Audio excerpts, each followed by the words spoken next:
Olá, boa noite a todos. Bem-vindos a mais um STEP, Symposium of Tips and Tricks from Experts. Estamos de volta trazendo novamente conhecimento de uma forma prática para que todos os urologistas possam usar de uma forma imediata. Eu sou o Fábio Vicentini, aqui comigo Marcelo Wrocławski. Boa noite, Marcelo. Boa noite. Hoje nós vamos falar sobre um tema que nós vimos nos últimos congressos várias e várias vezes falando sobre isso, que é o Thulium Fiber Laser, e a gente achou que não ia chegar para a gente não ia ter, era só coisa da Europa, Estados Unidos, e agora está aqui, o laser já está virando uma realidade, alguns hospitais já têm esse laser e oferecem para a gente, e algumas empresas também oferecem quando a gente solicita e pode usar. Então a gente viu a necessidade de fazer um step específico para isso, para falar especificamente sobre o Thulium Fiber Laser e como ele está impactando o tratamento do cálculo renal, quais os settings que a gente deve usar, que eu acho que é uma grande dúvida, que nós vamos pegar um aparelho novo, potente, e que a gente não sabe muito bem como usar. Então a ideia do STEP hoje é mostrar justamente técnicas e táticas para usar o Thulium Fiber Laser. Para isso nós vamos ter 3 convidados especialistas em tratamento de cálculo, de próstata, que tem grande experiência com o uso de o laser habitual, o laser de alta potência e o Thulium Fiber Laser. O primeiro deles que vai fazer a apresentação para a gente é o Dr. Marcelo Esteves Chaves Campos. O Marcelo, ele é mestre e doutor em uro pela UFMG, ele é professor da Faculdade de Medicina da UFMG, coordenador do Centro de Treinamento e Educação Cirúrgica da UFMG e coordenador da Urologia da SBU Nacional. É também urologista da Rede Mater Dei de Saúde em Belo Horizonte. Boa noite, Marcelo. Muito obrigado pela sua participação. Boa noite, amigos. É um prazer enorme participar, uma grande honra participar do STEP, principalmente para debater com grandes amigos aí que são referências na área de urologia. Obrigado. Grande Xará, bem-vindo ao STEP. O Marcelo, para quem não sabe, é o Hulk da urologia. Um monstro. O monstro. E depois, para discutir o que o Marcelo apresentar, a gente tem 2 grandes amigos participando do STEP. O primeiro deles, o Tiago Ota, diretamente de Curitiba. O Tiago é preceptor do Serviço de Urologia do Hospital Nossa Senhora das Graças e chefe do Serviço de Urologia do Hospital do Idoso Zilda Arnes, em Curitiba. Boa noite, Tiaguinho, tudo bem? Boa noite, Marcelo, Fábio, obrigado pela oportunidade de mais uma vez participar. Uma honra estar aqui com vocês e vamos aprender bastante aí com o Marcelão, com o Fábio e com vocês também. E outro grande amigo que está aqui conosco essa noite, Fábio Sepúlveda, direto de Salvador, na Bahia. O Fabinho é coordenador da Endurologia da Universidade Federal da Bahia e também um grande amigo que vai nos abrilhantar com muito conhecimento. Boa noite, Fabinho.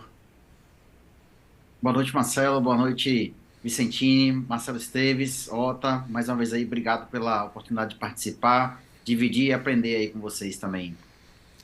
Ótimo. Queria, antes de mais nada, agradecer a Handle, que está nos apoiando nessa noite. E, sem mais delongas, passar a palavra para o Marcelo Esteves, que vai começar a apresentação. Novamente, eu agradeço imensamente ao Marcelo, Fábio, pelo convite, agradeço a participação de todos.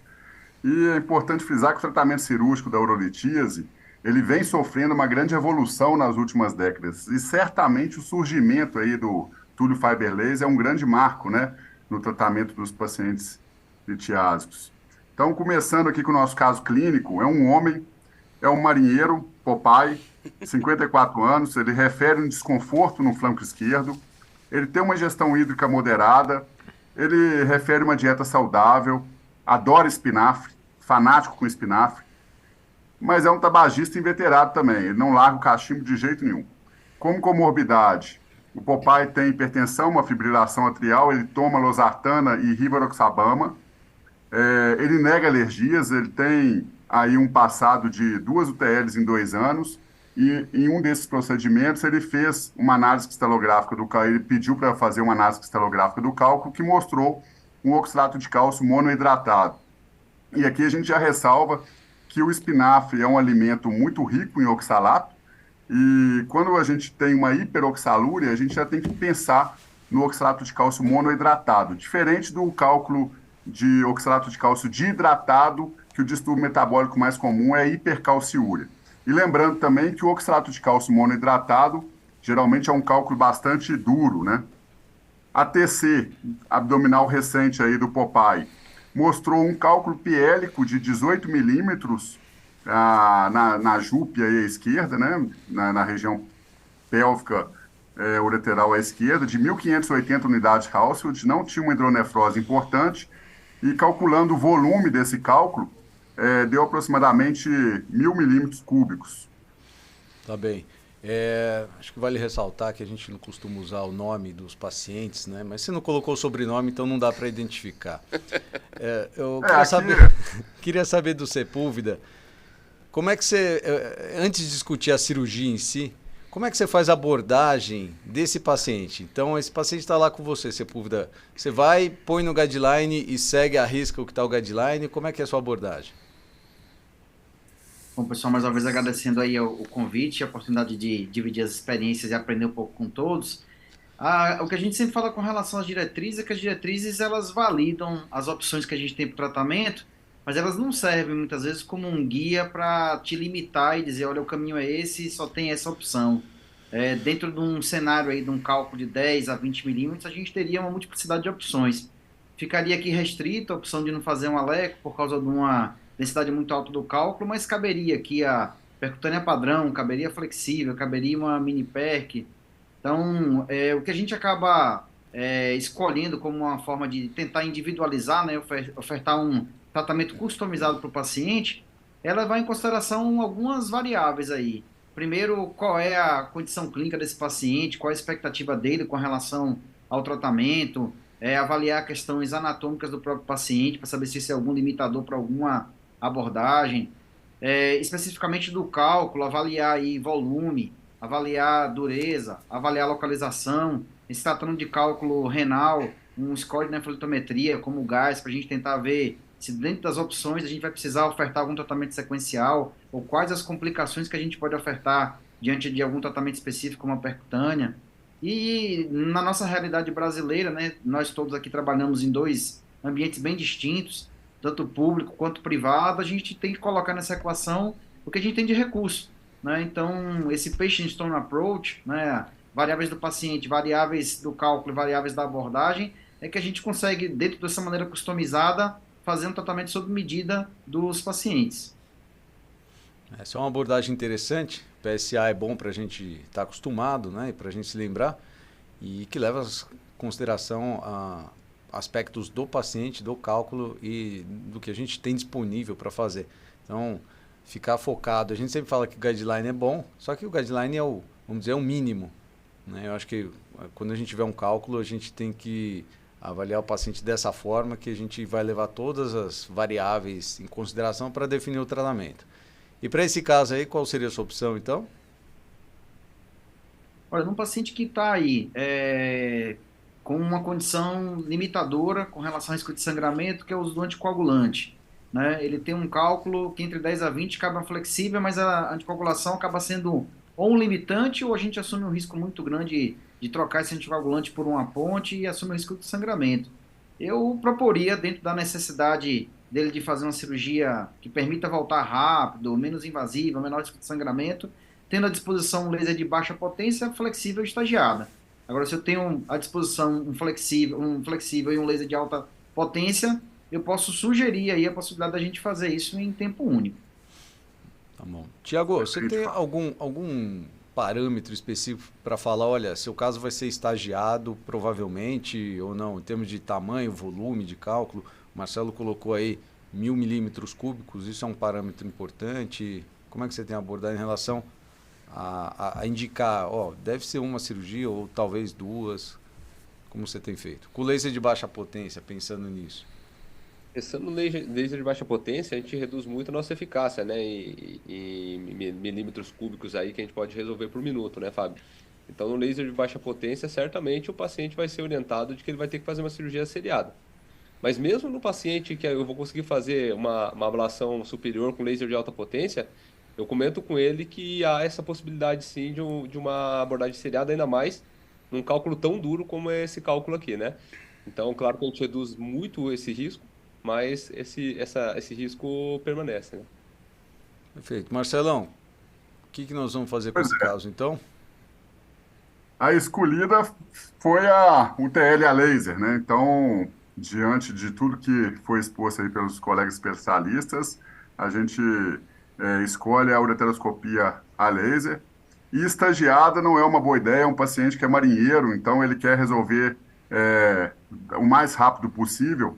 E aí fica essa pergunta, né? Que a gente já começou a responder: qual laser escolher, né? Então a gente sabe que, diferentemente de outros lasers que já foram usados para quebrar cálculos, o Home-Ag Laser ele é capaz de quebrar todos os tipos de cálculos, né? E atualmente ele é o laser considerado padrão. Isso acontece por algumas características específicas desse laser, né? Primeiro, porque ele é pulsado e não é contínuo. Segundo, porque ele é bem seguro, né? A penetração dele é muito pequena, penetra só 0,4 milímetros. Então, para a gente conseguir furar o ureter, por exemplo, a gente teria que dispará-lo várias vezes no mesmo ponto, né? Outra característica é a duração do pulso, que varia aí de 350 a 700 microsegundos. E ele tem um comprimento de onda específico de 2.100 nanômetros, o que o torna altamente absorvível pela água. E é isso que permite uma fragmentação eficaz do cálculo.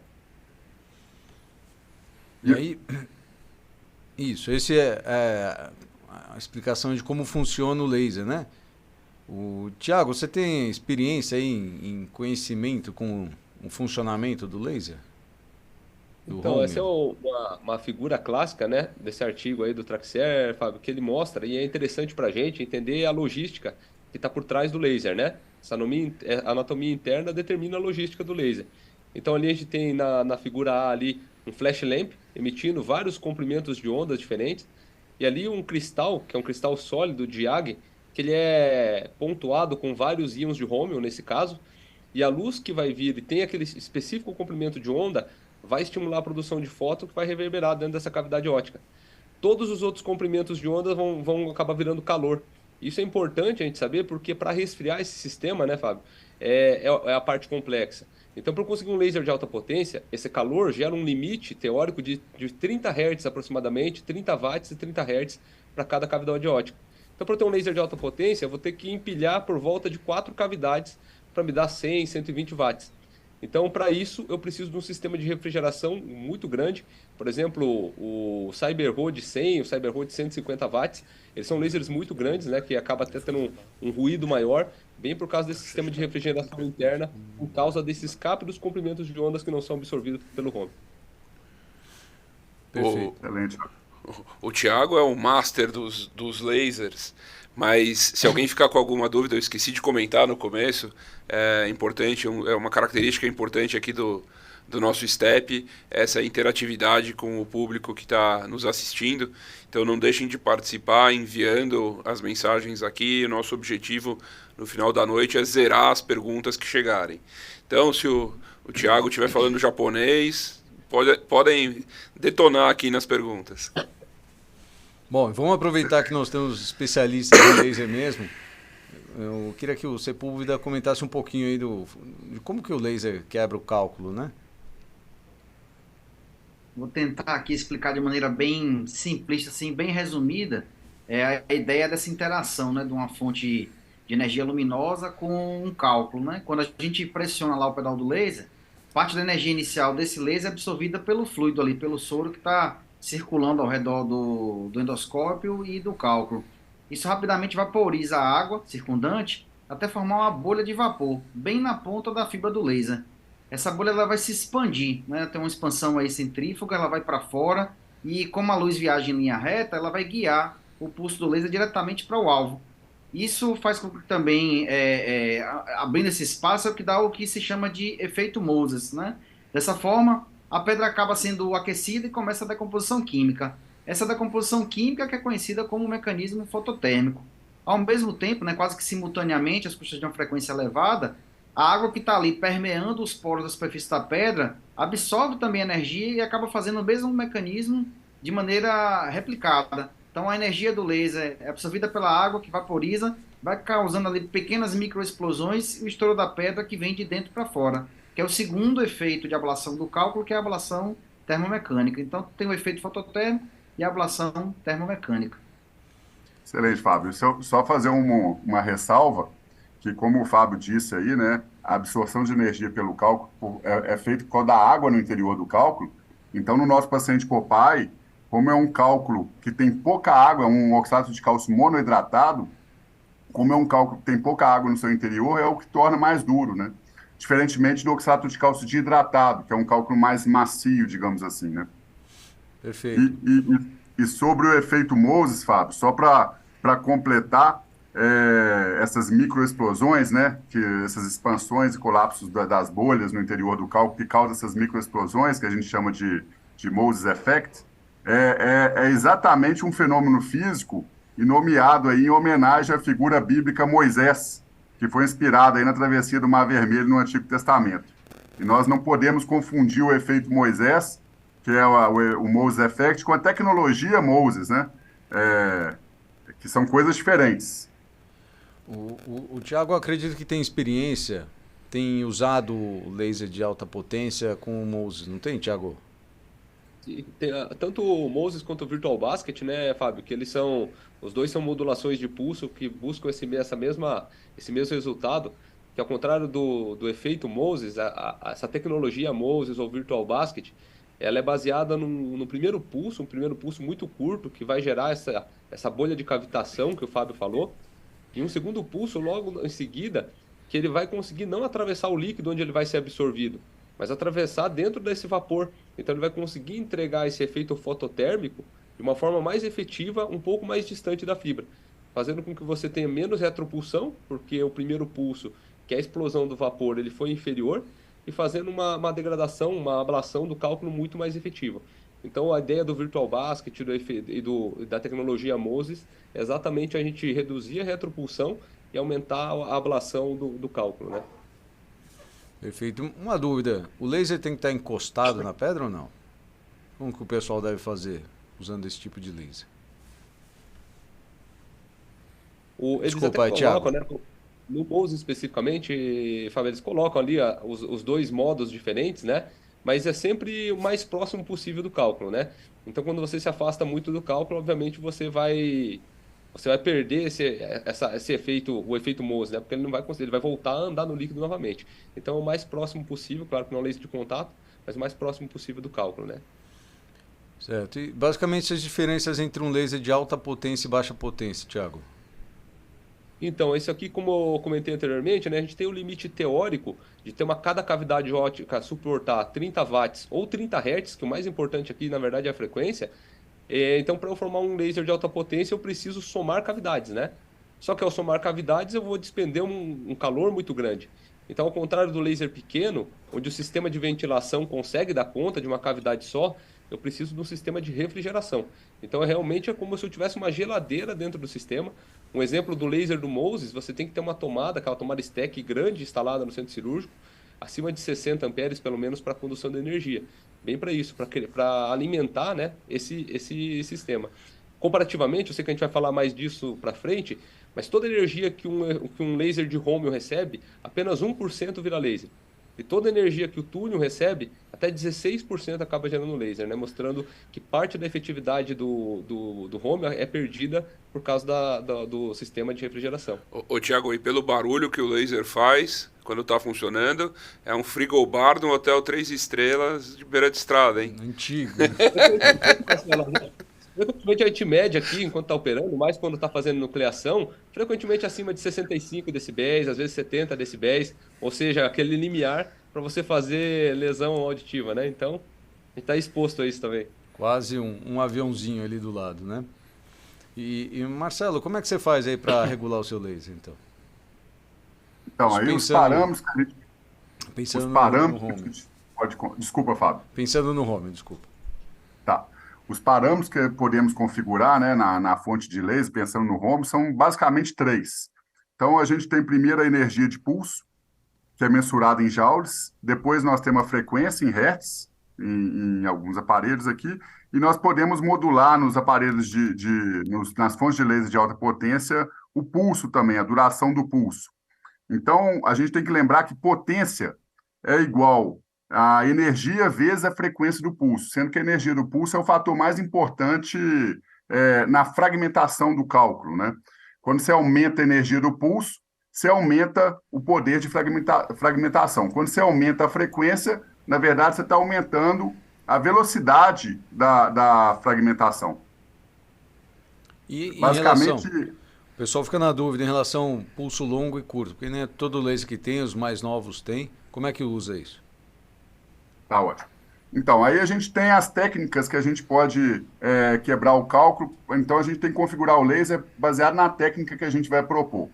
Quando a gente propõe uma técnica de pulverização, a ideia é a gente ter uma energia de pulso mais baixa, uma frequência maior e um pulso mais longo, de 700 microsegundos. Isso aí permite uma pulverização do cálculo, a gente transformar o cálculo em fragmentos milimétricos. É um laser menos retropulsivo, degrada menos a fibra também, e a gente consegue transformar esse cálculo em poeira, né? Quando a gente quer fragmentar o cálculo, que é uma técnica que a gente chama de basket, estou falando isso para o laser de Romeo, tá, gente? Não é o Home Yag Laser. A gente tem que fazer o contrário, aumentar a energia do pulso, diminuir a frequência e usar um pulso curto, sendo que esse pulso curto, de 350 microsegundos, vai tornar o laser mais retropulsivo, vai degradar mais a fibra e vai quebrar em fragmentos maiores, né, o cálculo. Então, a gente tem que saber quando que a gente vai escolher cada técnica, sendo que isso é muito acadêmico, porque na prática, na grande maioria das vezes, a gente faz uma técnica mista. A gente começa pulverizando, termina com a fragmentação. Então, não é uma técnica que a gente não possa mudar durante uma configuração. O ideal é a gente mudando a configuração durante o procedimento. Esse é um laser que a gente já está mais habituado, né, até com essas configurações. Para esse caso aí, Sepúlveda, qual seria a sua opção de tratamento do cálculo? Se a gente retornar um pouquinho lá para o que era aquela análise do cálculo inicial, é bem comum, né, a gente encontrar composições mistas de cálculos. Então, dá para começar inicialmente com um dusting, né? Tem um trabalho bem interessante do Ed que compara aí, do ponto de vista de taxa livre de cálculo e tempo de cirurgia. Dusting ou basket, para tempo de cirurgia, a vantagem do dusting é que ela é mais rápida. Mas do ponto de vista de taxa livre de cálculo, elas são iguais. Apesar de que análises muito específicas assim, de um subgrupo de cálculo de oxalato de cálcio, fazer uma fragmentação pode levar a uma maior taxa livre de cálculo. A grande dificuldade é fazer um dusting bem fino num cálculo duro como esse. De Romeo Yag. Então, por isso que é importante a gente ter uma noção volumétrica do cálculo e fazer um cálculo estimado aí também com relação à bainha, para a gente ter uma noção de quantos fragmentos eu precisaria gerar numa técnica de fragmentação, de basket, e o tempo que eu necessitaria para poder extrair todos eles. Talvez aí é nessa volumetria, nessa estratégia de bainha, nessa forma individualizada de tratamento, que eu tenho uma noção se eu consigo fazer isso num tempo único ou se eu vou precisar estagiar. Porque o grande limitador aqui acaba sendo o tempo, né? Primeiro, para fazer um basket eu preciso de bainha e, por definição, essa bainha não deveria demorar por mais de 2 horas no ureter. Então, se eu usar aí uma bainha 10-12, eu tenho um diâmetro interno aí ao redor de 3 milímetros, o cálculo máximo que eu tiro aí é um cálculo relativamente pequeno, né? Vai estar algo em torno aí de 12 a 14 milímetros cúbicos. Então, eu precisaria gerar aí, talvez algo em torno de 16 fragmentos, né? Não é uma coisa tão impossível de ser feita. E como é que você sabe o tamanho do fragmento? Uma das formas interessantes é comparar ali com o fio guia, né? Um fio guia 0,35 aí tem aproximadamente 1 milímetro. Se a pedra tiver, o fragmento que foi gerado tiver ao redor de 3 vezes o tamanho de um fio guia, é seguro que ele passa aí por uma bainha 10-12 tranquilamente. Perfeito. Acho que a gente fez uma boa revisão do Romeo Laser. É um laser que a gente conhece bem, o de alta potência nós estamos conhecendo agora, vimos as características dele. E passando um pouquinho para o Thulium, como é que está a sua experiência, Thiago, com o Thulium? Você tem usado de rotina? A gente usa bastante, tanto para enucleação quanto para litíase, sabe? Ainda tem, por mais que seja um laser próprio, né? Ainda tem a parte de limitação, não para todos os casos, para casos mais complexos, por causa da questão do custo. Então a gente ainda tem esse custo extra, né? Mas a gente acaba usando bastante, sim. Qual é a diferença dele de funcionamento construção Então, dele em falando um pouco relação ao da Romeo. anatomia, a gente conversou ali anteriormente sobre o Romeo, né, Fábio? Então, aqui, quem vai gerar a energia luminosa não vai ser o flash lamp. Então, vai ser um diodo que já vai emitir essa luz no comprimento de onda que é absorvido pelo próprio íon de túnel, que eles chamam de Doppler, né? Ele está incluso nesta microfibra que está dentro do aparelho. Então, quando a gente fala de Thulium Fiber, a fibra, que é essa fibra específica, dopada com túnel, ela está dentro do aparelho, né? Então, conforme a luz vai passando dentro dessa fibra, ela vai sendo potencializada e entregue de fibra para fibra, naquela fibra comum, de sílica mesmo, a mesma fibra do Romeo, que vai estar na mão do cirurgião. Isso vai fazer com que você despenda muito menos calor, porque você já tem esse comprimento de onda pré-definido, e vai ser suficiente apenas um ventilador, e por isso esse laser, enquanto o Romeo de alta potência chega a pesar 250 quilos, esse aqui pesa por volta de 50 quilos. Então, muito mais fácil de carregar, muito mais efetivo. E aqui, eu vi que você mostrou ali também a questão do comprimento de onda, né? Por ser um comprimento de onda muito próximo do pico de absorção em água, 4 vezes superior ao do próprio Romeo, também, teoricamente, você tem um efeito fototérmico, como o Fábio falou, que se espera que seja aí de 2 a 4 vezes superior ao do Romeo para uma mesma potência, né? Então, o grande ponto do túnel é realmente o efeito fototérmico, às vezes em detrimento um pouco do efeito fotomecânico, que a gente gosta tanto na nucleação, mas um efeito fototérmico fantástico. Leite. Comparando o restante das características do laser, como é que vocês veem eles em termos de vantagem de um e de outro? Assim, por ter um sistema de refrigeração a ar, né, que é muito mais simples do que o Romeo, que é um sistema de refrigeração a água, o Thulium ele é 8 vezes menor que o Romeo, ele é 200 quilos mais leve que o Romeo, e além disso, ele pode ser ligado em uma tomada normal de 5 amperes do bloco cirúrgico, diferentemente do Romeo, que precisa de uma tomada especial de 46 amperes, e ele consome muito menos energia do que eu gasto para secar o meu cabelo, e olha que eu sou careca, hein, Marcelão? Mas o que mais impressiona em relação ao Thulium, talvez seja essa parametrização para se alcançar uma determinada potência aí, que é muito mais ampla que os aparelhos de Romeo. Então, isso é o que chama atenção. Bom, com essas diferenças, características e possibilidades de manipulação de settings do laser, Sepúlveda, como é que você tem feito aí a sua escolha de frequência, de energia com o Thulium Fiber Laser?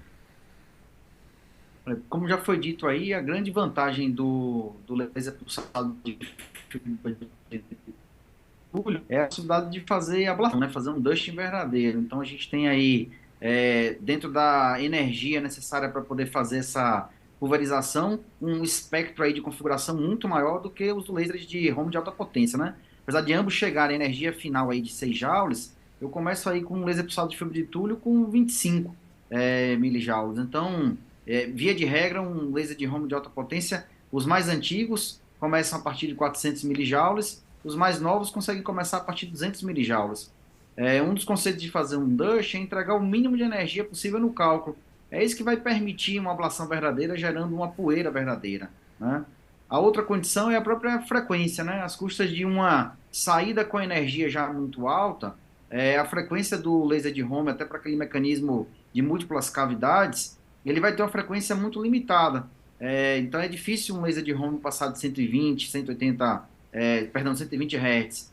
O laser de fibra de túlio, o saldo de fibra de túlio, ele pode chegar até 2000 Hz. Então, essa variabilidade de configuração de energia, de frequência, inclusive dos modos de pulso, permitem que o laser de fibra de túlio tenha uma aplicabilidade muito distinta do laser de Romeo, em especial para pulverização e para ablação.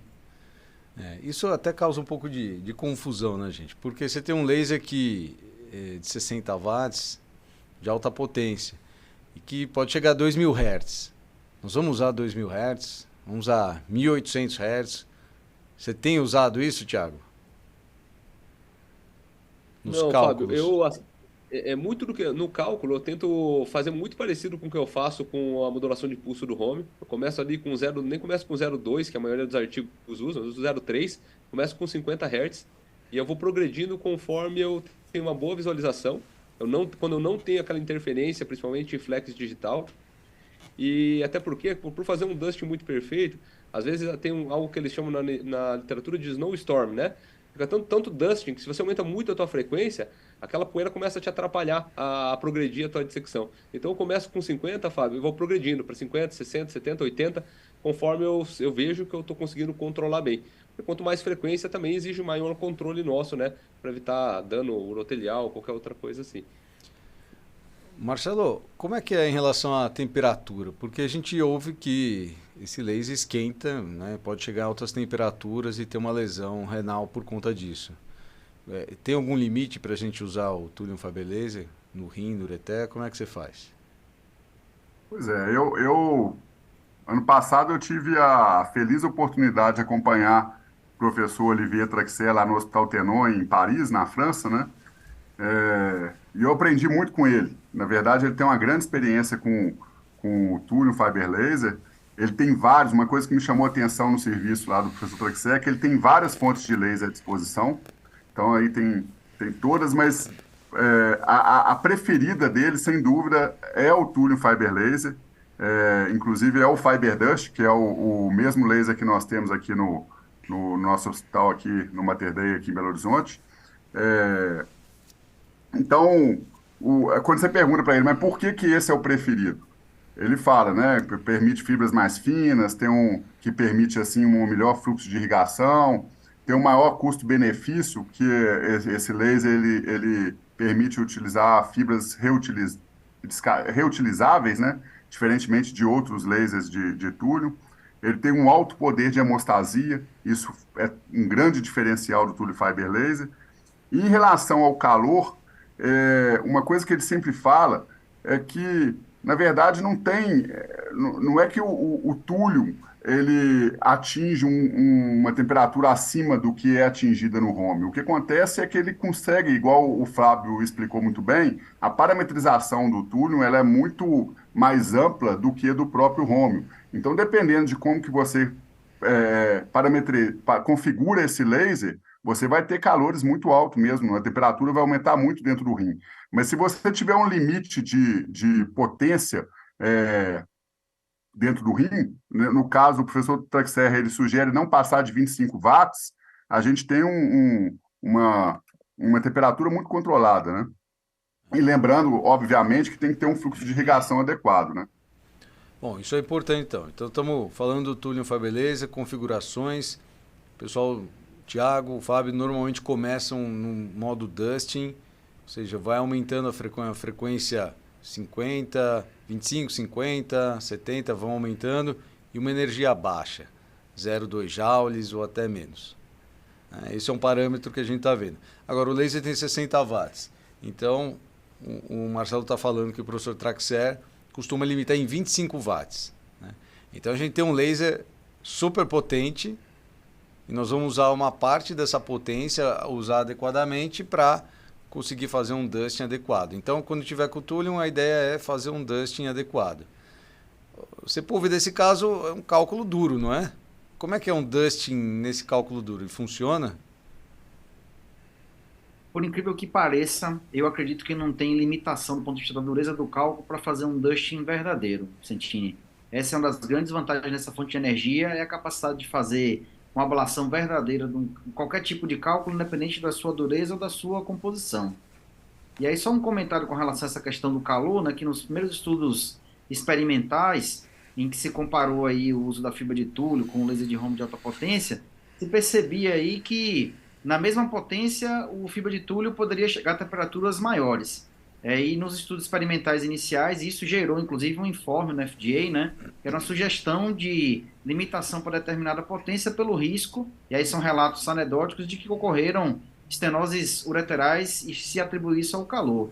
Mas se a gente pensar até no próprio mecanismo do laser, da sua geração de energia, da sua transmissão e eficiência, os lasers de Home, ele tem um sistema ótico para acoplar aquela energia luminosa que foi gerada à ponta da fibra, tanto é que a gente usa um escudo, né, tem um blast shield, para fazer essa conformação.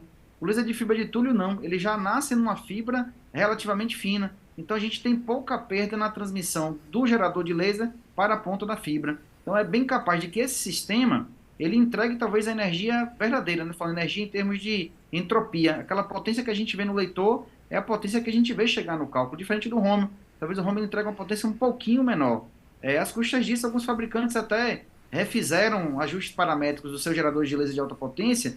Estudos já clínicos mais recentes que mediram a temperatura compararam que o efeito de aumento da temperatura em ambos os lasers, tanto o Romeo de alta potência quanto de pulsado de fibra de túnel, eles chegam ao mesmo incremento de temperatura. Então, para mim, está desmistificada essa ideia de que o Fiberdush ele esquenta mais do que qualquer outro Romeo de alta potência. A questão é o quanto a gente usa de potência mesmo. O problema é a potência e não a característica do laser em si. Ô Fábio, se eu só fazer um adendo aí, o professor Drexler fala em relação a cálculo do ureter, ele fala que o que causa mais lesão no ureter não seria o aumento da potência, seria o aumento da frequência. É o que o Thiago tinha comentado anteriormente. Se você aumenta demais a frequência, você perde o controle da fibra. E isso pode causar microlesões ali, apesar do túnel ser um laser muito seguro, porque ele tem uma penetração ainda muito menor do que do Romeo, ou seja, ele é ainda mais seguro do que o Romeo nesse aspecto. Quando você coloca uma frequência muito aumentada para tratar um cálculo de ureter, aí você pode ter um risco maior de estenose, digamos assim. Então, quando eu falei 25 watts, é para cálculos dentro do rim, porque para cálculos no ureter, a recomendação dele é não passar de 12 watts, principalmente para você limitar essa frequência. Então, a gente vê alguns colegas que colocam 50, 100 Hz de frequência para quebrar cálculo de ureter, e ele acha que isso é desnecessário e deveria ser evitado. Marcelo, tem uma pergunta aqui do Fábio, na verdade um comentário, mas eu vou transformar numa pergunta. Ele usou o túnel num cálculo de bexiga recentemente, teve uma lesão térmica grave e uma perfuração da bexiga. Então, alguma dica em relação ao setting ou ao limite aí de energia para cálculos na bexiga? Ô Marcelo, essa é uma ótima pergunta, né? Então, aqui eu tenho até um videozinho do professor Drexler, isso aqui mostrando que eu vi algumas vezes ele fazer isso, viu? Quando ele não consegue acessar o cálice por algum motivo numa UTL flexível, ele, não, sem nenhuma preocupação, ele começa a cortar mesmo o infundíbulo para poder conseguir ter o melhor acesso ao cálice. E a gente observa nesse vídeo o alto poder de hemostasia aí do túnel, né? Fiber laser. Então, assim, nessa situação, ele não muda a configuração que ele já tinha feito para poder quebrar o cálculo. Ele usa a mesma configuração tanto para cortar o infundíbulo quanto para cortar o cálculo. E como que ele configura esse laser, né? Como que é a configuração que o professor Drexler faz? Então, aqui a gente tem a pulverização que a gente comentou, né, sobre o Romeo, que é uma baixa energia, uma alta frequência e um pulso longo. Isso é para o Romeo, tá? E a gente sabe que o Thule Fiber Laser é um laser de dusting. Então, a gente tem um poder de pulverização grande com o Thule Fiber Laser. E o professor Drexler, ele tem uma configuração pessoal dele. Aí a gente sabe que ainda nós estamos aprendendo muito com o Thule Fiber Laser e vários colegas em todo o mundo aí, cada um configura de uma forma diferente, não tem um padrão ainda. Mas como que o professor Drexler faz, é a forma que eu aprendi, é a forma que eu reproduzo. Ele fixa a energia em 0,5 joules, tá? Então, primeiro ele fixa a energia em meio joules. Depois ele vai aumentando a frequência, até chegar, como eu disse, num máximo de 25 watts para potência dentro do rim, ou 12 watts para potência dentro do ureter. Lembrando que energia vezes frequência é igual a potência. E outra coisa interessante demais é que ele, para pulverizar, ele mantém sempre o pulso curto. Ele não deixa o pulso longo. Então, diferentemente do Romeo, que a gente mantém o pulso longo para poder criar um efeito de pulverização, no caso do Thule Fiber Laser, ele observou que quando a gente faz um pulso longo com o Thule Fiber Laser, a gente tem esse efeito de carbonização do cálculo. Então, perde a eficácia do tratamento. Então, no caso aqui, ele sempre mantém o pulso curto. Então, como ele não aumenta muito a potência, Marcelo, a tendência é você ter um controle aí do calor dentro da bexiga, enfim, o laser fica muito seguro. O que acontece geralmente que você pode ter essas complicações, né, essas lesões inadvertidas da bexiga, provavelmente é uma frequência muito alta, porque lembrando que o túnel fiber laser a gente pode chegar até 2.000 Hz de frequência, só que na prática você não vai chegar a esse valor nunca. Então a gente tem que saber, a gente está aprendendo e nós temos que definir, saber bem qual que é o nosso limite com o túnel fiber laser, porque é isso que pode prejudicar aí a eficácia e a segurança do paciente. Essa carbonização a gente tem visto realmente em alguns casos que a pedra começa a não quebrar, né? E essa dica que você deu de usar o pulso curto, eu acho que o pico de potência acaba sendo maior, quebra, ao invés de queimar o cálculo, né? Tiago, uma pergunta em relação a alguma outra forma de proteger contra essa possível aumento de temperatura dentro do rim, eventualmente na bexiga também, porque a gente teve uma lesão térmica aí do nosso colega. Como que se proteger contra isso aí, além do setting do laser? Então, Fábio, os estudos que tem são estudos em rim de porcino, né? Então, rim de porco. Nesses estudos mostram que, assim, principalmente a presença de fibras mais finas, então ter fibra mais fina, por exemplo, a de 150, que não chegou aqui, poderia garantir menor temperatura e sempre que possível uma melhor irrigação possível, né? Então, também ter uma bainha ureteral vai reduzir. Então, a gente tem a ideia de que, por fazer mais dusting, não vai precisar navegar, não usar a bainha, mas se você pensa em usar mais energia, talvez pensar em usar a bainha também. Então, a fibra mais fina e a presença da bainha ureteral reduz esse risco de um efeito térmico maior, pelos estudos maior que 44 graus aí, né? E outro ponto que eu acho relevante, dessa questão da bexiga, Fábio, já tratei muito cálculo de bexiga com túnel fiber e nunca vi esse tipo de efeito. Eu tento usar o mesmo que eu uso para o Romeo, porque a mesma temperatura que eu estou usando no Romeo, perdão, o mesmo que eu uso para a enucleação, porque a mesma temperatura que eu estou gerando durante a enucleação, eu estou gerando durante uma cistolitotripsia, né? Então eu começo ali com 1.2 e 50, quase toda a litripsia. Às vezes, quando é muito mais duro, eu passo aí para 2 e 30, mas sempre irrigando muito bem, né? Eu acho que isso talvez faça a grande diferença.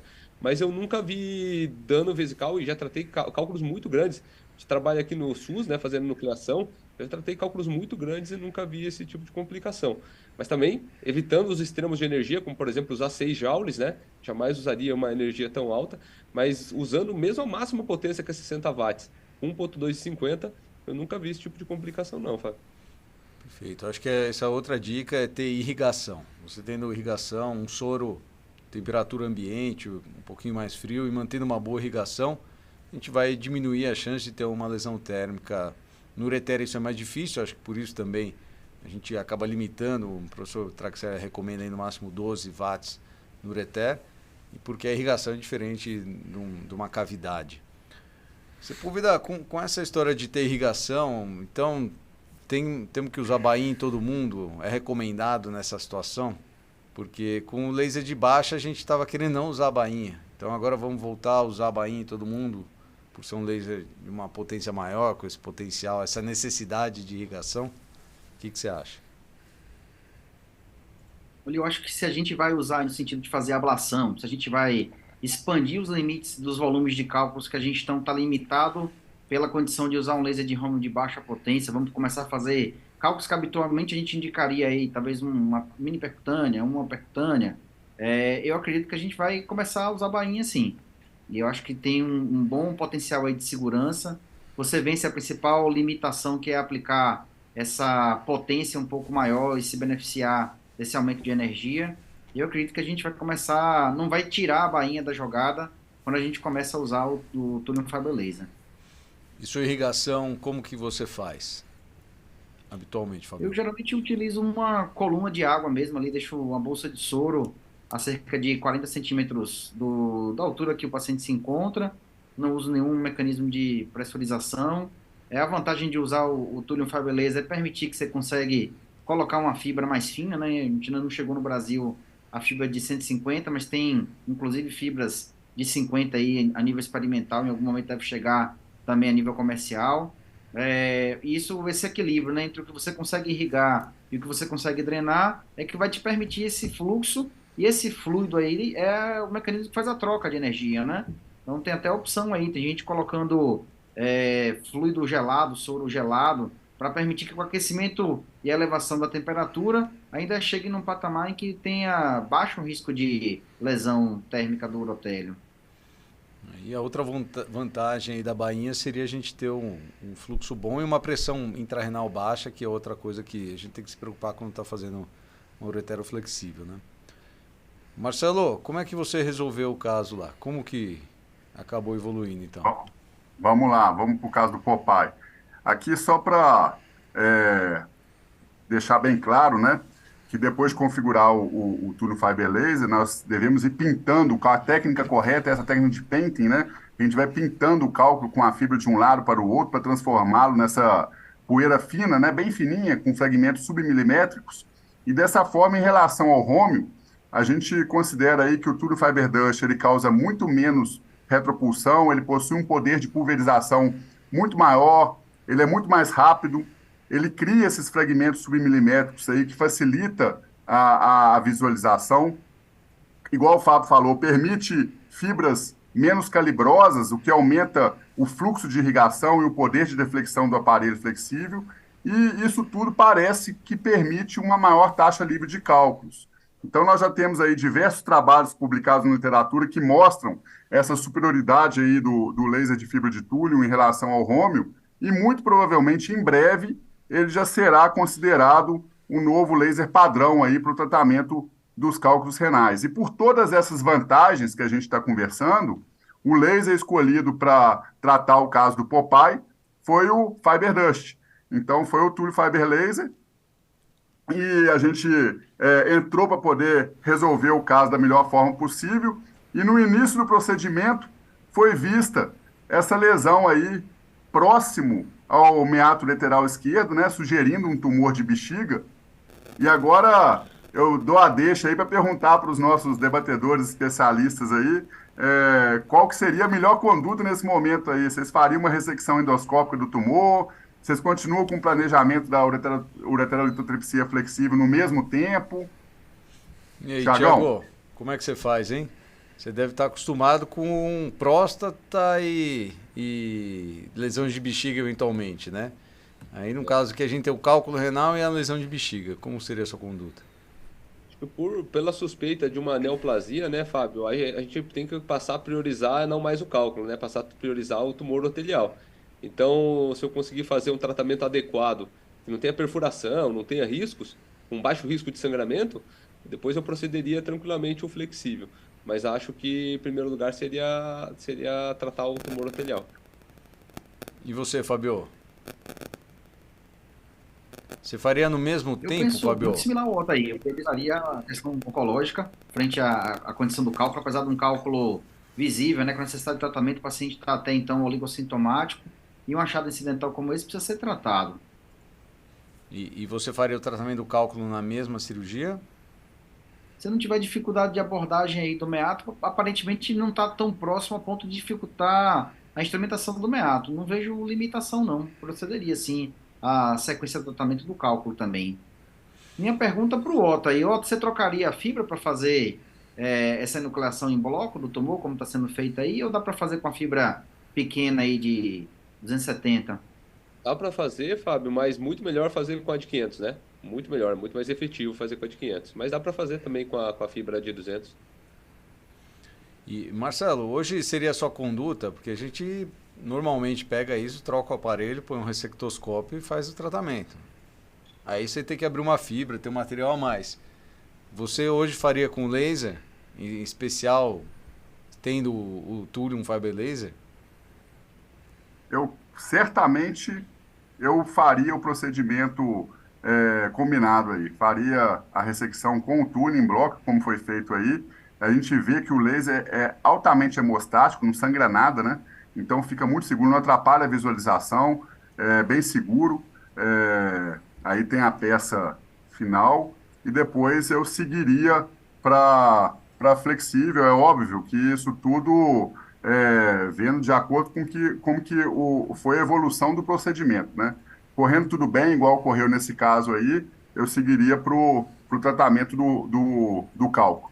Faria tudo combinado. Agora, eu tenho uma pergunta para o Otto também, Fábio. Ô, Otto, a configuração do laser nesse caso aí, como que você faria? Então, eu coloco para enuclear, no pedal de enucleação, eu coloco igual um Dust, assim, 0,3 e 30, 40 e vou aumentando, sabe, Marcelão? E porque se eu coloco muita energia, eu vou vaporizando as bordas, no final quase não tem lesão. Então tem que pôr baixa energia e daí vai compensando na frequência, com pedal pulsado, né? Sempre com pulsado, senão ele carboniza demais. E no outro pedal eu deixo contínuo, mais ou menos 20, 30 watts. Interessante. É assim, você vê que a gente vai aprendendo, né, com os colegas, vai aprendendo nós estamos aprendendo junto como que mexe com essa configuração do Thulium Fiber Laser, né?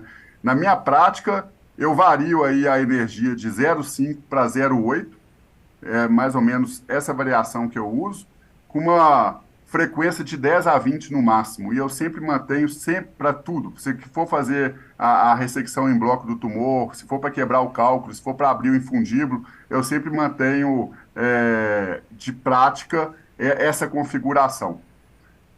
Mas aqui é o desfecho do caso, viu, gente, do Popeye. Aí depois a gente subiu e fomos lá quebrar o cálculo de 18 milímetros que estava na pelve renal esquerda. Então, como eu disse, no geral, na prática geral, aí eu deixo aí de 0,5 a 0,8 joules. Aqui no caso estava 0,6 joules. A frequência variando aí de 10 a 20 Hz. Então, nessa configuração aqui, lembrando que no caso do Fiber Dust, nós temos dois pedais, um pedal à esquerda e à direita, um amarelo e um azul, que a gente consegue deixar duas configurações ao mesmo tempo aí para a gente poder escolher a melhor de acordo com a situação, né? Então, no pedal amarelo eu deixei essa configuração, que é a minha configuração padrão, que é o que eu aprendi com o professor Traxler e é o que eu faço geralmente aqui no caso 7,2 watts, tá? E no pedal direito, eu fiz uma configuração teste aqui que eu aprendi com o nosso colega Giovanni Marchini, seu amigo de vocês aí, Fábio, lá da URUSP, que ele sugeriu fazer uma potência maior aí de 3 joules de potência, 10 Hz de frequência, 3 joules de energia, 10 Hz de frequência com uma potência total de 30 watts. E interessante, com pulso curto, viu, gente? Lembrando que no Thulium Fiber Laser, como eu disse, sempre usar o pulso curto para poder evitar o efeito de carbonização do cálculo. Então, nesse pedal à direita aqui, tinham 3 joules de energia, 10 Hz de frequência, dando uma potência total de 30 watts com pulso curto. Quando você pega essa configuração para o Romeo, é uma configuração típica de uma técnica de basket, né? É uma técnica de fragmentação do cálculo e não pulverização. Mas quando você coloca essa configuração no Thulium Fiber Laser, o que a gente vê na prática é que a gente tem uma super pulverização. A gente explode o cálculo em vários fragmentos submilimétricos. Então, realmente, o laser, o Fiber Dust é um laser de dusting, né? E mesmo com essa configuração, que para Romeo é uma configuração de fragmentação, no Thulium Fiber Laser a gente consegue fragmentos muito pequenos, uma poeira fina, e esse cálculo foi resolvido em 20 minutos de tempo total aí, que eu acho que é um tempo excelente aí para resolver um cálculo dessa dureza e desse tamanho. Marcelo, e desse volume, né? Realmente o resultado impressionante, né? Um cálculo grande, um volume uma massa de cálculo grande, e resolver em 20 minutos. E aí eu vou emendar aqui um comentário do Bruno, uma pergunta do Bruno, que eu acho que é quase filosófica. Ele pergunta se vocês acham que com o Thulium Fiber ou com os Romeos de alta potência, a gente vai diminuir a indicação de percutâneas e aumentar ou expandir a indicação das ureteros flexíveis, já que a gente consegue resolver esses cálculos de maneira eficiente e bem mais rápida? Marcelo, o professor Ralph Kleiman já falava isso, né? Ele falou, né, que a percutânea iria acabar, que é from knife to needle to nothing, né? E eu realmente acredito nisso, tá? Acabar, eu não acredito que acabe. Eu tenho certeza que o Fábio Sepúlveda vai discordar de mim aí, porque ele é fiel escudeiro aí da percutânea, e eu também gosto muito de percutânea e acho que tem super indicações aí para a gente poder fazer a percutânea, mas a tendência cada vez mais é a gente utilizar aí o laser de alta potência na ureteroscopia flexível para quebrar cálculos maiores, e eu tenho certeza que muito em breve essas recomendações dos guidelines vai ampliar essa margem aí do volume de cálculo, porque a tecnologia, nós temos aí baías de sucção, nós temos esses lasers cada vez mais modernos, né? O laser, o Fiber Dash é um exemplo deles. Já temos protótipos aí de fibras que criam uma vibração, que aumentam a amplitude da ablação do cálculo. Então, provavelmente nós vamos ter uma ampliação aí das nossas indicações de UTL flexível. Eu gostaria de ouvir aí a opinião do Thiago e do Fábio. Fábio, difícil, hein? Acabar a percutânea nos nossos hospitais públicos, não é? Ainda vamos poder fazer um pouquinho por um tempo, né? Nossa realidade é bem distinta aí da realidade americana, né? O americano lida com muito cálculo metabólico, um cálculo geralmente aí à base de ácido úrico, cálculos moles, fáceis de fazer avalação. Então, para um laser desse aí, acaba sendo covardia. Nossos cálculos não, são cálculos infecciosos, tem muito cálculo também relacionado aí a tempo de doença, né? E aí, nesse cenário nosso do público, eu acho que a percutânea desaparecer não vai, mas eu concordo com a opinião do Bruno aí, com a opinião do Marcelo, de que perde-se um patamar. A ureteroflexível aí com tecnologia agregada, flexível digital com baixo calibre, fibras finas e lasers de alta potência, em especial esses aí como o Fiber Dash capaz de fazer uma ablação, ele vai expandir o limite, ele vai fazer ablação aí para cálculos de 1,5 cm, seguramente em tempo único, 2 centímetros, 2,5 cm, talvez em tempo único, e aí acima de 2,5, talvez em cenários estagiados. Então a gente perde esse degrau aí da mini percutânea, da percutânea, certamente. Ô Marcelão, só fazer um comentário especial aqui, porque hoje eu li na internet, não sei se vocês viram também, que os médicos retiraram de um paciente a maior e mais pesada pedra de rim do mundo, de 13,37 centímetros e 801 gramas, que entrou para o Guinness Book, tá? Foi lá no Sri Lanka, eles tiraram essa pedra do paciente, certamente não seria um bom caso para a gente poder fazer uma UTL flexível, viu? Essa aí é com a knife mesmo, viu? A anatrófica ainda tem seu espaço. Deve ter. Ô, Marcelão, o Felipe Amoedo, ele pergunta aqui, em relação à abertura do infundíbulo com o Thulium Fiber, se você tem alguma notícia da evolução desses pacientes.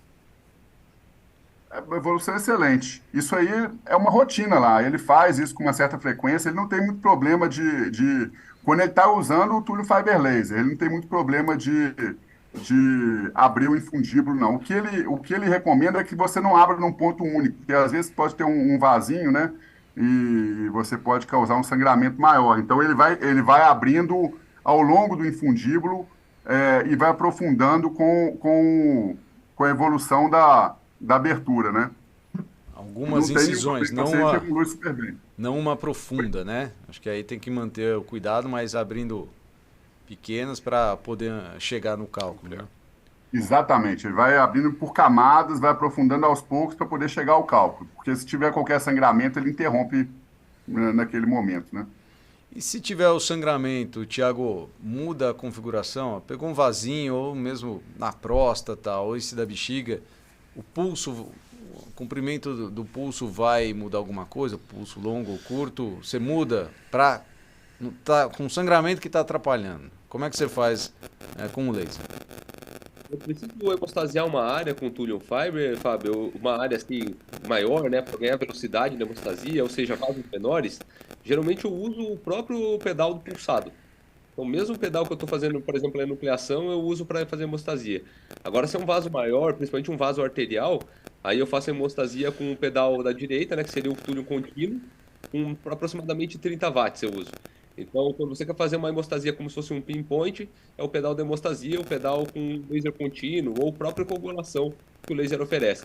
Para fazer áreas, aí sim, faço hemostasia com o próprio pedal, porque ele faz uma hemostasia de primeira passagem fantástica, assim, sabe, Fábio? Eu operei recentemente uma lesão urotelial de pelve renal de 1,5. Mesmo com o pedal de enucleação ali, no caso, mesmo no pedal pulsado, você consegue uma hemostasia de primeira passagem que, assim, deixa a gente bem seguro de performar o procedimento, mesmo com o pedal pulsado. E, claro, se tiver um vaso maior, aí usar o pedal contínuo, né? E aí com alguma distância em relação à lesão que está sangrando, ao vaso, ou você vai bem nele? Ao redor, qual é a técnica? Quando é o pedal da direita ali, quando dá a coagulação, aí você tem que encostar mesmo, porque daí é contato totalmente, né? Agora, quando é o da diária, aí você vai um pouquinho mais longe. Quando você está com um pulsado, você fica aí 2 milímetros distante do tecido, né? Porque senão ele vaporiza. Então, já o de coagulação, não. Se você encostar, ele vai vaporizar, ele vai coagular muito bem. Só lembrando que o Thiago está falando do presetting da enucleação de próstata, né? Que você tem o pedal da direita e esquerda já com um presetting aí de enucleação e hemostasia. É isso. Aí se Não é isso, tiver Thiago? no preset de cálculo, aí você pode fazer essa técnica e passar para contínuo, né? Se tiver um Isso. vaso mais importante e Exatamente. aí aumentar um pouco a potência dele para coagular indo O mais contínuo direto. não vai conseguir, né, Fábio? O contínuo não vai conseguir quebrar o cálculo, obviamente, né? Mas ele faz uma hemostasia fantástica e pontual, né? Exatamente. Marcelo, vocês que têm experiência com o Thulium Fiber, se puder voltar no anterior, aqueles quadradinhos ali mais mediais, eles indicam o pulso, né? E tem várias... explica para o pessoal como é que é essa seleção. Porque vocês falam de pulso longo, pulso curto, é um botão, sim ou não, curto ou longo, ou tem uma modulação? E aí, como é que vocês escolhem essa modulação do pulso? Isso é interessante. Aqui, vocês estão conseguindo ver meu mouse? Não, né? Sim, Sim? Dá para ver, dá dá, pra ver. dá. Tá. Aqui é onde que você tem esses quadradinhos da modulação de pulso. No Romeo, geralmente você não consegue essa modulação dessa forma. 350 microsegundos ou 700 microsegundos. O pulso longo é o de 700, o curto é o de 350. No FiberDust, a gente consegue essa modulação mais precisa. Mas aí eu volto a enfatizar que o ideal para litotripsia, para ureterolitotripsia, para nefrolitotripsia, para tratamento de cálculo urinário, é a gente sempre manter o pulso curto, para a gente evitar a carbonização do cálculo. Isso é pelo menos o conceito que eu tenho. Agora, E aí você coloca no primeiro quadradinho, é isso? eu sempre deixo tudo Mais cheio. É pulso curto, sempre, o máximo. Agora, quando você começa a pensar na configuração, igual o Thiago falou, você quer cortar o infundíbulo, pegou um vasinho, está sangrando, aí você pode fazer uma configuração diferente aqui no pulso para poder aumentar o poder de hemostasia, né? E essa é a grande vantagem, Marcelão, realmente do FiberDust, sabe? Isso que que eles chamam de Master Pulse, que está presente no CyberRO também, que é o laser de 100 e no laser de 150 da Quanta, ele permite que você selecione desde o pulso mais curto, em 7 níveis diferentes, até o pulso mais longo. Então, em outros lasers de alta potência é curto, médio e longo. No CyberRO, que é o Romeo da Quanta, e no FiberDust, ele te permite 7 níveis diferentes. Um dos principais motivos de eu mudar o peak power ali no pulsado, por exemplo, é quando eu quero cortar um tumor de bexiga. Porque eu não quero tanto pulso, porque às vezes ele te tira um pouco da precisão. Então eu quero pulsado, mas eu não quero tanto pulso. Então eu tento reduzir o peak power esticando o comprimento do pulso. Então eu ponho mais longo ali. Às vezes, se ele começa a ficar mais carbonizado, eu vou encurtando ele progressivamente até achar o ponto ideal. Mas no tumor de bexiga, no tumor otelial de trato alto, eu tento alongar um pouquinho o comprimento do pulso no pedal pulsado ali, né? Aqui na figura estão os dois pulsados, mas geralmente eu uso o pulsado de um lado e contínuo do outro. Que aí não é nessa Excelente tela, comentário, certo? Thiago. Né, Thiago? Oi? Não é nessa tela para você mudar para contínuo, né? Não, aí para mudar para contínuo, você colocar ali onde está escrito Expert, né, Fábio? Tá vendo ali? Você clica ali e dele te permite escolher pulsado. Numa das fotos anteriores do Fábio, no começo, quando ele está selecionando o laser, tem ali. Puder voltar, Fábio? Tem, ô Marcelo. Tem o pulsado, aqui, ó. Ali, ó, onde o Marcelo está abraçando o laser ali. Você tem o lado direito e o lado esquerdo ali, ó. Na primeira está escrito pulsado, amarelo ali. No segundo está escrito contínuo e no terceiro está escrito coagulação. E a mesma coisa no azul. Então você pode configurar, né? Pulsado, contínuo ou coagulação. Legal. E só um comentário, Marcelo. Aí, gente, que A escala do que está aí na configuração do laser gera alguma confusão, né? Eu mesmo tive muita dificuldade nessa compreensão inicial quando foi apresentado o equipamento, é que a configuração do pico de potência, que é uma grandeza inversamente proporcional ao comprimento do pulso. Por isso, Marcelo Broklowski, que você perguntou, coloca lá embaixo ou coloca lá em cima? Quanto maior o pico de potência, menor o comprimento do pulso, porque são grandezas inversamente proporcionais. Isso é explicado porque o pulso curto você despeja toda a energia de uma vez, mais rápido. Então você tem um pico de potência maior, né? Só uma observação que você falou da sugestão do Giovanni Marchini, talvez no final, às vezes a gente faz a pulverização, mas sobra um fragmento, né? E a gente quer fazer o popcorn. Talvez essa energia alta e uma frequência não tão alta sejam boas para esse momento também. Você usou assim já para fazer popcorn, Marcelo? Sim. Sugiro que esse fragmento que sobra no final você tire com Basques para fazer análise cristalográfica. Ok, isso não é muito fácil de achar, né? Mas a gente muito bom fazer. Tem que lembrar, viu? Tem que lembrar de deixar um pedacinho no final. Amém. E, Fábio, essa questão da percutânea vai acabar ou não, mini percutânea, você tem experiência com a mini percutânea e esse laser? Porque a gente sabe que o problema da mini percutânea é a velocidade de quebrar o cálculo. Então, se a gente tem um laser de baixa potência, a gente vai demorar muito mais do que uma cirurgia percutânea normal, por exemplo. Como é que a gente faz para aprimorar isso, para melhorar os resultados da mini percutânea? Essa pergunta bem interessante, é um dilema também desse conceito Patient Stone Approach. Dentro da abordagem, a gente está colocando uma ferramenta nova e talvez mude também a forma como a gente vai fazer, né? A grande vantagem do túlio do laser pulsado de fibra de túlio seria de fazer ablação, e a gente acaba ficando limitado aí às custas de uma geração muito grande de fragmento, pode interromper o procedimento. Eu consigo aumentar a energia porque eu tenho entrada e saída através de uma mini percutânea, não tenho muita preocupação com relação à irrigação. Em compensação, se eu aumentar muito a frequência, eu começo a ter alguma dificuldade de visão por causa da névoa de poeira que é gerada, e aí é onde existe até um cenário que a gente imagina que talvez as bainhas de aspiração para esse contexto podem mudar ainda mais o jogo, né? A gente consegue talvez utilizar aí o máximo da potência que o laser permite. Se a gente tiver um tempinho aqui, eu tenho um caso recente que foi tratado, e aí abre uma discussão bem interessante com relação a esse futuro que a gente vai ter aqui dos lasers, né? Consegue ver minha tela já? Enquanto está subindo aí, Fabinho, o Matheus Lima Pupulin, ele queria que, Thiago, você reforçasse qual o melhor setting para tratamento de tumor urotelial alto com o Túlio Fiber Laser. Você tem uma experiência grande com isso, então se você puder só dar a dica aí de qual é o setting que você usa para trato alto, se tem alguma diferença em relação à bexiga. Marcelo, não é tão grande não, Marcelo, mas o que eu uso é muito parecido com o Dust, sabe, Marcelo? Eu ponho ali começo com 0,3, uma frequência ali de uns 20, 30, para que se sangrar eu tenho controle visual e vou aumentando conforme eu posso progredir. Depende de onde sai minha fibra e onde está o tumor, Marcelo, eu consigo enuclear esse tumor. Então aí eu continuo com o mesmo processo, ali 0,3,20, 0,3,30 e vou progredindo.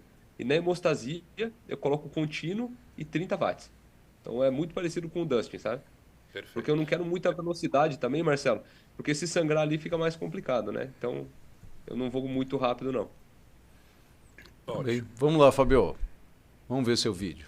São sempre ótimos. De maneira bem simples, assim, bem resumida, é um paciente que eu já acompanho há algum tempo aqui, vai para uma terceira abordagem, já é sabidamente portadora de um cálculo de cistina, e ela tinha múltiplos cálculos aí em diferentes níveis, né? Tinha cálculo lateral, tinha cálculo renal, e às custas disso, já sabendo que era de cistina, a ideia é de fazer uma abordagem combinada, né? Fazer uma mini excis, era um gás 3 e tinha esse cálculo lateral. Aí já começando aí embaixo, com um setting de baixa potência, né?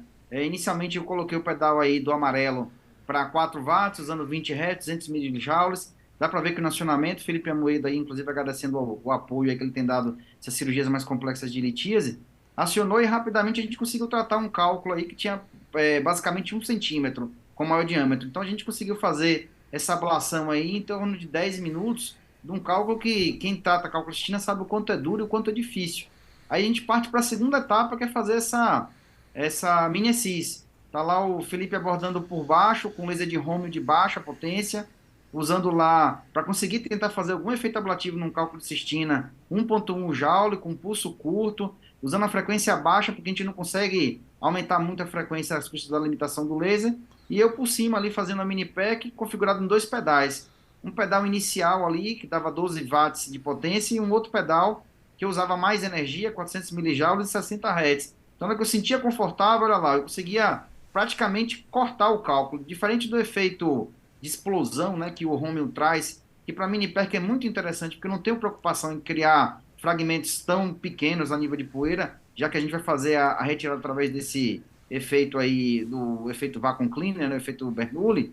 No Thulium eu consigo aumentar um pouco a energia para cortar o cálculo. Então, para cálculos muito duros, exemplo desse que eu vi aqui de cistina, alguns cálculos de oxalato de cálcio, eu não vejo um efeito termoablativo tão grande, eu vejo mais um poder mesmo de secção, a gente consegue cortar o cálculo, a impressão que dá é como se fosse mesmo uma faca quente na manteiga, né? Aumentou a energia, você consegue cortar o cálculo e estruturar. E aí é essa reflexão, né? Quem faz litíase, que já tem um laser de alta potência, vai ter que comprar um outro laser para poder se reposicionar, vai valer a pena o quê? Trocar um laser de baixa por um laser Romeo de alta potência. A impressão que a gente tem é que quem, sendo litíase uma doença tão prevalente, né, que o FiberDust ele se compõe nesses 2 cenários, na impressão pessoal minha, impressão pessoal do professor Traxê, que talvez o FiberDust seja como um cenário ideal mesmo para o tratamento da litíase, né? Então não precisa se desfazer do laser de Romeo de baixa, porque ele vai continuar resolvendo boa parte dos casos diários, cálculos moles, cálculos pouco volumosos, cálculo de ureter para fazer com rígida, cálculo de ureter proximal para fazer com flexível, né? E nas abordagens combinadas, certamente ele tem algum papel também. Então você mostrou pra gente aí na mini pair que você não foi fazer o dusting. A ideia sua é fragmentar para tirar fragmentos que aproveita a bainha, que às vezes passa fragmentos de 4, 5 milímetros para ser mais rápido. Então a ideia é fragmentar, e uma ideia do Thulium Fiber Laser é que ele não fragmentaria bem. Você pegou um cálculo de cistina, que é duro, e conseguiu fragmentar bem e tirar pedaços, é isso? Então na mini pack, com um laser de alta potência, a gente ganha tempo, que é o que a gente perdia em relação à percutânea normal. Perfeito. A ideia é para mostrar que desmistifica essa ideia de que o FiberDust ele só faz dusting. Ele faz muito bem dust, faz em qualquer cálculo. Foi no cálculo do Marcelo aí, um cálculo de oxalato de cálcio monohidratado, foi nesse cálculo que eu mostrei que foi um cálculo de cistina, mas ele também serve para fazer uma boa fragmentação. Só que ele não usa a onda de choque que o Romeo tem para explodir o cálculo. Ele consegue fazer a secção do cálculo e você consegue esculpir o cálculo, né? Como se fosse um cinzel mesmo. Você consegue cortar o cálculo de maneira bem efetiva. Tá? E talvez gaste ou o mesmo tempo, ou talvez um tempo até inferior ao que o Romeo é capaz de fazer. Fábio, pegando essa deixa aí, uma técnica que eu uso para poder fazer a fragmentação com o FiberDust é fazer uma cruz no cálculo. Eu corto o cálculo em forma de cruz e depois eu bato no meio dessa cruz. Que aí você quebra ele em 4 pedaços, obviamente avaliando aí o tamanho do volume do cálculo para saber se esses 4 pedaços vão ser pequenos o suficiente para poder tirar com o basket, né? Muito bem. Outra opção é falar para o R1, né? Falar assim, não pode quebrar. Cuidado. Vai devagar. Vamos lá. Então, bom, pelo que vocês mostraram aí, a gente vai usar 7 watts, 15 watts, podemos ficar com o laser antigo, certo? O Romeo nosso funciona bem. Porque é interessante isso, a gente usa não tanta potência para quebrar o laser, e a gente está vendo que o Thulium Fiber tem uma característica diferente para quebrar o cálculo, né? Não é só a potência dos dois, que é a mesma coisa, mas na mesma potência e às vezes não tão alta, a gente tem uma pulverização, um efeito muito diferente no cálculo, um pó muito mais fino do que com o Romeo Laser. Acho que essa é a ideia que a gente tem. A gente não precisa usar tanta potência, 50, 60 watts, o laser tem isso, mas realmente não é utilizado. E para o cálculo, a gente viu que pode usar em todas as situações para cálculo, os de bexiga, de ureter, de rim, na flexível e na percutânea também, na mini percutânea, a gente pode usar. E talvez seja um laser realmente que resolva todos os problemas com o cálculo aí. Alguma questão? Tem um comentário do Fernando Caldas, acho que eu vou endereçar aqui para o Thiago e talvez fazer uma analogia com a pergunta que já foi feita antes, Se falou bastante de Thulium Fiber em tumor do trato alto. Se o fato da gente ter essa nova tecnologia muda a indicação, Thiago, você está sendo um pouquinho mais liberal para fazer terapia de preservação da unidade renal, já que você tem um laser aí que corta bem, enucleia bem e cauteriza bem? Bom, Marcelo, eu acredito que mantenha as mesmas indicações do guideline de tumor de trato alto, né? Então a gente nunca extrapola, sabe, Marcelo? Por exemplo, às vezes pegar uma amostra maior, porque teoricamente você tem que ter uma biópsia, né? A fotomicroscopia não progrediu, então você tem que ter uma análise para ver se vai fazer terapia preservadora ou não, né? Então talvez pegar uma amostra maior, até mesmo nuclear uma lesão para mandar para análise e para depois definir a conduta, sim. Aí para você ter uma amostra melhor, acredito que sim. Mas extrapolar o guideline, eu acredito que ainda não, Marcelo. Acho que não dá para chegar a esse ponto, não. Talvez num paciente com Concordo. rim único, né? Tentar fazer um algo a mais, mas sempre baseado no guideline ali, não extrapolar jamais, né? E aí, Thiago, acho que talvez mude um pouquinho o conceito, né? Que você vai tentar enuclear a lesão, mesmo que esteja na pelve ou num cálice, e não fazer uma ablação dessa lesão, que é o que a gente às vezes faz com o home laser, né? A gente começa a O grande queimar a problema lesão e não tem que eu tecido. A vejo ideia é nesse cenário, enuclear Fábio, com o túlio. eu acho que o grande problema nesse cenário é que a gente não tem muito flexível disponível, né? Igual acontece na Europa, eles têm o flexível que a fibra sai às 11, que sai a 1, né? Então, às vezes, por exemplo, você vai tratar um tumor no rim esquerdo e a fibra saindo às 11, mesmo que seja na pelve, você não vai conseguir nuclear, porque ele está contrário à lesão, né? Você vai conseguir fatiando ela, mas você não vai conseguir nuclear de uma forma adequada. Então, acho que essa que é a restrição que a gente tem hoje para nuclear todas as lesões, né? Beleza. Perfeito. O Alexandre Dib faz uma pergunta interessante aqui. Se vocês já viram alguma vez esse pó que se forma, aglomerar, aglutinar e causar obstrução. Ele comenta que ele teve um caso, que ele viu um caso que parecia uma rolha de paçoca. Gostei da definição. Sinal de DIB. Já vamos inventar. Esse pó aqui do Thulium Fiber Laser realmente um pó muito fino, né? Então, eu, de fato, eu desconheço. Agora, eu já vi rolha de paçoca também, viu, Marcelão? Era com laser de baixo. Não, mas é interessante, porque a gente vê o pó, a maioria sai, mas se às vezes for uma nuvem, realmente você consegue até pegar isso com um basquete. E se tiver com coágulo pode ser maior, mas eu nunca vi uma obstrução por conta desse pó, não. Mas se você falou, pode ser que aconteça aí. Muito bem, Marcelo. É Mais isso, eu questões? acho que zeramos aqui nosso chat, para variar. Acho que esse é um dos grandes objetivos, como eu disse, do STEP, é o que torna esse evento tão interativo e diferente. Queria agradecer aqui todo mundo que participou ativamente do chat e todo mundo que compareceu nessa quarta-feira à noite para prestigiar esse evento. Muito bem. Última pergunta para eles. Marcelo, Thiago e Fábio. Vocês têm um cheque em branco. O diretor do hospital falou, ó, gasta. O que vocês vão comprar para o seu próximo laser? Marcelo, lá no Fiberdust. FMG. Fiberdust. Sem Thiago, você teve isso, né? Você deu o cheque, né, Foi Thiago? na verdade, exato. O meu chefe, que é o Dr. Luiz Edson Slongo, né? Ele é uma experiência gigantesca. Ele fala que é o laser mais versátil que tem para o urologista. Então ele diz que assim, se a pessoa for comprar um laser para sua prática diária, ele compraria esse. Porque ele faz uma boa enucleação, ele faz muito bem tumor urotelial, e assim, a nossa concepção que é muito superior ao Romeo para tumor urotelial, e faz cálculo, também na nossa concepção, claro, né, Fábio? Aí tem artigos que falam mais stone free ou não, né? Mas superior para cálculos para cálculos renais no flexível. O ureteral não faz tanta diferença, mas para cálculo renal faz diferença. Então, no geral, a gente acredita que é um laser muito mais versátil que o Romeo. Então, para aquele urologista que tem uma opção, o Fiberdust talvez fosse mais versátil para tratar tudo isso, né? E você, Fábio?